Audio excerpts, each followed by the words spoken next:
Alright, so the purpose of this video is just to get you acclimated with the website in general, but also to show you where to find information on the units that we're studying. So if you look here, this is the home page. So when you go to our website from this link, which you got in your email, you'll come to this page. You'll see on the sidebar here you can browse the site. You can go to blogs, my contact info, our mission and vision, parent portal, which is actually where you've accessed this video from, and then schedules and policies as well. 2012 to 2013 is simply fourth grade targets and activities. It's just all saved. I didn't edit it at all. It's just all there. In case we need to refer to it, if you'd like to look back at it, you're welcome to. Guided reading is more so for the kids, but you're welcome to look at that to see what they're working on in guided reading. The math site, which I'm going to talk about in a separate video because that does not apply to everybody. But I want to direct you to this one here at the bottom. It says, what is a story? So our first unit this year is what is a story. We're going to be working on defining a story in several different contexts, reading stories, writing stories, and also looking at America's story.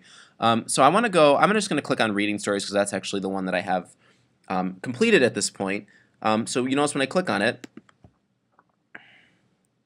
it will take you to a page that says Reading Stories, and it tells you about the goals for the unit. Now I'm going to try this year to set up every home page for a unit in this manner so that you kind of know what to expect. So if you look here, it says Goals for the unit. In this unit, we'll be working to review some of our fourth grade standards surrounding fiction while taking the content a step further. By the end of this unit, students will need to be able to identify the theme in a fictional story, summarize the text, etc., etc. You can definitely read this over later. But the point is that the goals for the unit are laid out there for you, and it even has the standard number, just so you can see that we aren't just pulling these from random places. These are pulled from the Common Core curriculum, which the district has implemented this year.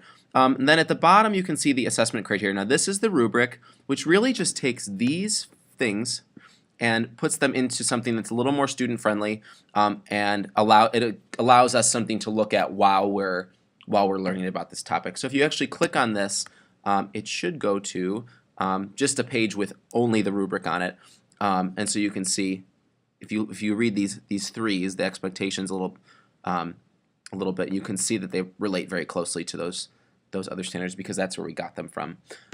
So that's essentially what you can do to find out what we're studying.